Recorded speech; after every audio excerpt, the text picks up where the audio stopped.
So hello everyone, स्वागत है आपका मेरे यूट्यूब चैनल में। तो अगर आप लोग बिहार डीएलएड 2026 की तैयारी कर रहे हैं तो ये क्वेश्चन सॉल्व करना जो है कि बहुत ही ज़्यादा इंपॉर्टेंट होने वाला है और हम इस वीडियो में सॉल्व करेंगे जो कि 12 सितंबर है ना, 12 सितंबर 2025 में जो क्वेश्चंस पूछे गए हैं उन्हीं क्वेश्चंस को जो है आज हम इस वीडियो में हल करेंगे। अगर आप लोग प्रीवियस ईयर्स के क्वेश्चंस को करते हैं तो आपको एक अंदाज़ा लग जाएगा कि बिहार डीएलएड में जो है क्वेश्चंस का लेवल ऐसा है, किस टॉपिक से आता है, कैसा क्वेश्चंस रहता है। तो ये सारी जो डाउट्स है वो आपका जो है मतलब प्रीवियस ईयर्स क्वेश्चंस को सॉल्व करने से खत्म हो जाएगा। ठीक है, तो उससे पहले अगर आपने वीडियो को लाइक नहीं किया तो प्लीज़ शुरू करने से पहले आप जो है लाइक करने का काम खत्म कर दीजिए और चैनल पे जो भी नए हैं सब्सक्राइब कर दीजिए, क्योंकि इसी तरह का PYQ जो है मैं रोज रोज कराती हूँ इस चैनल पर। ओके, तो ठीक है, तो सबसे पहला जो है हमारा है साइंस का क्वेश्चन है ना, साइंस का जो कि क्वेश्चन है।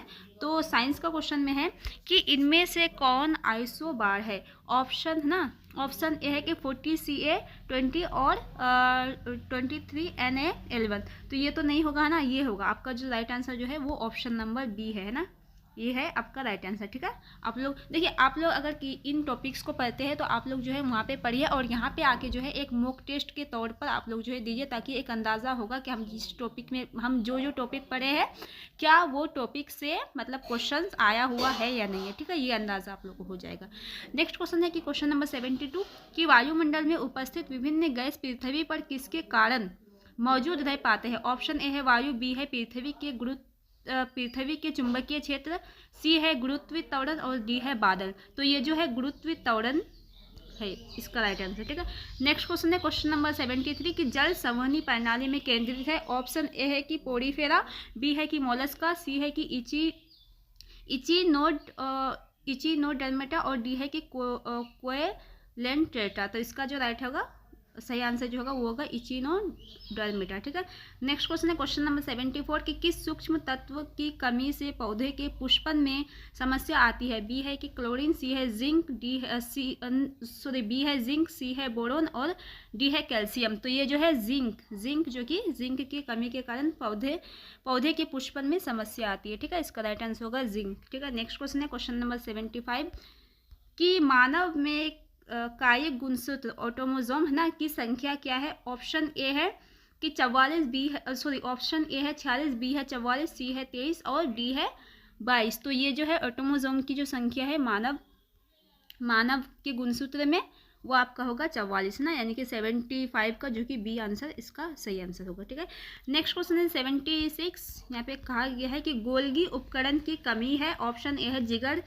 की कोशिकाएं, बी है उच्च पौधे, सी है नील हरित शैवाल और डी है यीस्ट। तो इसका जो राइट आंसर होगा 76 का वो होगा नील हरित शैवाल। ठीक है, इसका राइट आंसर होगा। नेक्स्ट क्वेश्चन है क्वेश्चन नंबर 77 कि आप आधुनिक आवर्त सारणी में इलेक्ट्रॉनिक विन्यास 2 है ना 8 वाले तत्वों को कहाँ पाएंगे। ऑप्शन ए है समूह 8, बी है समूह 2, सी है समूह 18 और डी है समूह 10। तो इसका जो राइट आंसर होगा वो होगा ऑप्शन नंबर सी, यानी कि समूह 18। ठीक है, इसका राइट आंसर होगा। नेक्स्ट क्वेश्चन है क्वेश्चन नंबर 78 के घर में बिजली की खपत कम करने के लिए किस प्रकार का उपकरण खरीदना चाहिए। ऑप्शन ए है कि जो कम बिजली खींचता है, बी है कि जो कम गर्मी पैदा करता है, सी है कि जो उच्च वोल्टेज पर संचालित होता है और डी है कि अधिक मात्रा में विद्युत धारा खींचता है। तो इसका जो राइट आंसर होगा 78 का वो होगा आपका ऑप्शन नंबर ए, यानी कि जो कम बिजली खींचता है। ठीक है, यही इसका सही आंसर होगा। नेक्स्ट क्वेश्चन है क्वेश्चन नंबर 79 की उत्तर लेंस पर पड़ने वाला सूर्य का प्रकाश ना डैश पर परिवर्तन होता है। ऑप्शन ए है कि वक्रता त्रिज्या, बी है कि ऑप्टिकल सेंटर, डी है सी है कि केंद्र और डी है कि कोई भी विकल्प नहीं। तो इसका जो राइट आंसर होगा वो होगा ऑप्शन नंबर सी, यानी कि केंद्र। नेक्स्ट क्वेश्चन है क्वेश्चन नंबर 80 कि 1 माइक्रो एम्पियर विद्युत धारा निम्नलिखित में से कौन सी है। ऑप्शन ए है कि 10-4 बी है कि 10-5 सी है कि 10-6 और डी है कि 10-7। तो इसका जो राइट आंसर होगा 80 का आपका जो राइट आंसर होगा वो होगा सी, यानी कि 10-6 है ना, इसका राइट आंसर होगा।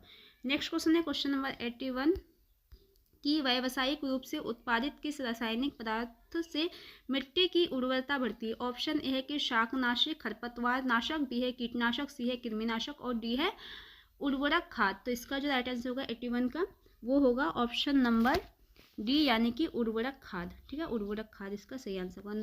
नेक्स्ट क्वेश्चन है क्वेश्चन नंबर 82 कि इनमें से कौन सा गैर बायोडिग्रेडेबल कचरे का उदाहरण है ना। ऑप्शन ए है कि भोजन की बर्बादी, सी है प्लास्टिक, सॉरी बी है प्लास्टिक, सी है कागज और डी है लकड़ी। तो इसका जो राइट आंसर होगा 82 का वो होगा ऑप्शन नंबर बी यानी कि प्लास्टिक, ठीक है। नेक्स्ट क्वेश्चन है क्वेश्चन नंबर 83 यहाँ पे है कि किस रंग का विचलन न्यूनतम होता है। न्यूनतम यानी कि सबसे कम होता है लाल, पीला, नीला, बैंगनी। तो ये जो लाल का होता है सबसे कम, है ना। नेक्स्ट क्वेश्चन है क्वेश्चन नंबर 84 की यह एपिथेलियल, है ना, ऊतक के बारे में सही है। ऑप्शन ए है कि तंत्रिका आपूर्ति की कमी, बी है रक्त आपूर्ति की कमी, सी है मुक्त सतह की कमी। तो इसका जो राइट आंसर होगा 84 का वो होगा ऑप्शन नंबर ए यानी कि तंत्रिका आपूर्ति की कमी, है ना। नेक्स्ट क्वेश्चन है क्वेश्चन नंबर 85 कि मिट्टी का घर गर्मियों के मौसम में ठंडा तथा जाड़े के मौसम में गर्म होता है क्योंकि मिट्टी जो है वो ऊष्मा का सुचालक होता है, कुचालक होता है, अर्धचालक होता है या अतिचालक होता है। यह क्वेश्चन जो कि बार बार पूछा गया है ना, बार बार पूछ, तो हम इसको जो है BVI लगाए थे, जो कि मिट्टी जो है वो ऊष्मा का कुचालक होता है इसीलिए। नेक्स्ट क्वेश्चन है क्वेश्चन नंबर 86 के निम्न में से कौन से धातु ठंडे जल से अभिक्रिया कर धातु के हाइड्रोक्साइड बनाता है। ऑप्शन ए है Na एवं K, बी है Mg एवं Ca, सी है Na एवं Cu और डी है उपयुक्त में से कोई नहीं। तो इसका जो राइट आंसर होगा 86 का वो होगा आपका ऑप्शन नंबर ए यानी कि Na एवं K, है ना।